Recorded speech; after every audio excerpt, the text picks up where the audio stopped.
estos dilemas que ahora están en el tapete, digamos. ¿Cuál es la definición de la familiar? Ya lo habló la doctora. Con el advenimiento de todos estos genes, esto empezó a entrar en el tapete, de decir, bueno, ¿a qué le llamamos ELA familiar? Porque una cosa es tener antecedentes familiares y por eso decir que es una ELA familiar, y otra cosa es tener una mutación. Son dos cosas distintas. Uno puede tener una mutación en un paciente esporádico también. Y eso generó un dilema. Está generando un dilema hoy por hoy a nivel mundial. El fenotipo de ELA, digamos, el hecho de que la ELA ya no se reconocen variantes clínicas que determinan diferente tipo de evolución. Eso también es algo que se está apuntando mucho a su reconocimiento, por esto de que tienen otro pronóstico. Genes conocidos y los aún no conocidos, porque el aumento en la genética ha sido exponencial, y su relevancia. No toda mutación implica enfermedad. Entonces ese tema también está muy discutido. Por ejemplo, ¿son todas las variantes genéticas causales de enfermedad? Tampoco se sabe 100%. De hecho, la expansión C9orf que ustedes vieron que puso la doctora, en algunos árboles familiares no implica enfermedad. Y eso ya genera, digamos, duda. Eso habla de, bueno, cuán penetrante es esa mutación. Si estoy segura que de tenerla voy a tener la enfermedad, y no es 100% tan lineal. Eso también trae dilemas. Principalmente en la implicancia en el consejo genético. Si yo tengo un paciente, hoy por hoy a los pacientes, ¿a quiénes se estudia genéticamente? Ahora yo se los muestro en otra diapositiva, pero ¿estudiaríamos a un familiar asintomático? Bueno, hoy no se estudia a familiares asintomáticos porque no se sabe bien qué sucede con esas mutaciones. A ciencia cierta no se sabe. O sea que la práctica es que a familiares salvo por protocolos de investigación particulares, pero si no, no se los estudia. Eso es lo del estudio presintomático, digamos. Si yo tengo un familiar de primer grado que tiene una mutación SOD1 para ELA, yo me tengo que estudiar, me tengo que analizar esa mutación. Bueno, en general hoy no es una práctica que se haga, pero bueno, son temas que están discutiéndose. Y la falta de guías digamos, cuando uno no conoce ciertas cosas de la patogenia de la enfermedad, es muy difícil armar guías que consensúen, porque está todo en proceso, ¿no?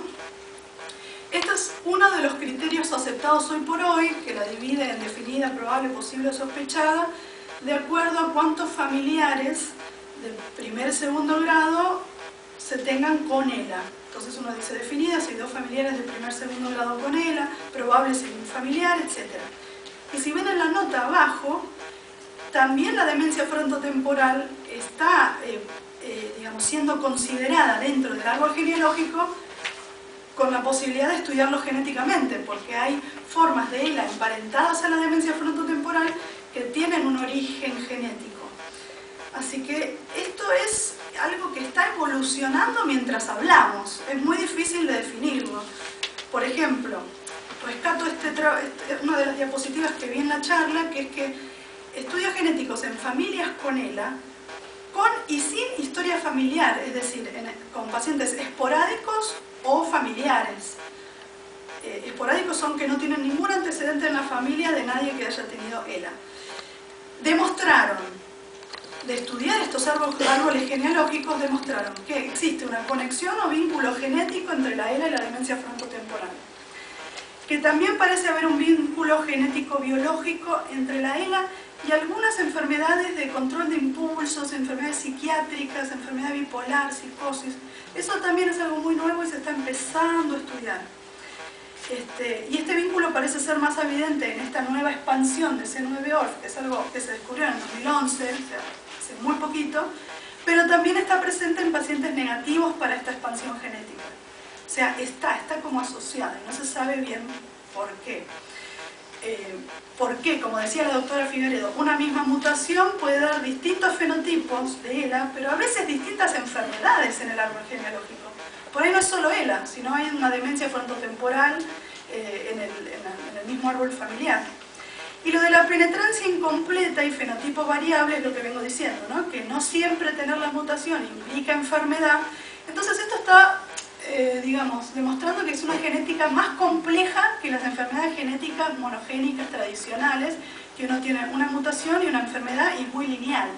Acá esto no es tan así y bueno, los médicos, hay que admitir, los mismos neurólogos estamos leyendo todo el tiempo las nuevas definiciones, porque este campo es muy activo hoy por hoy. Y una de las charlas en el Congreso de Milán habló de, bueno, cuándo sí, cuándo no recomendar un test genético. Acá en el país todavía no hay formalmente un lugar que lo realice. Hay algunos centros que lo están empezando. Yo particularmente lo envío al exterior por ahora, porque estoy en el intento de ponerlo a punto acá, es algo muy difícil. Acá creo que lo hacen en FLEN y algunos de los test genéticos se pueden hacer acá. Bueno, se está empezando, ¿no? A estudiar desde el punto de vista genético, que esto es algo que hace, no digo 10, 5 años creo, no sé, así. Entonces, ¿cuándo sí, cuándo no? Algo muy resumido que se dijo en el Congreso es unas guías que esta sigla EFNS es Federación Europea de Sociedades Neurológicas, una federación muy grande que dice que solo cuando hay historia familiar positiva de ELA o demencia frontotemporal y seguido de un consejo genético, hay que ver gente instruida en el tema, de acuerdo a qué mutación uno se encuentra, qué consejo genético dar.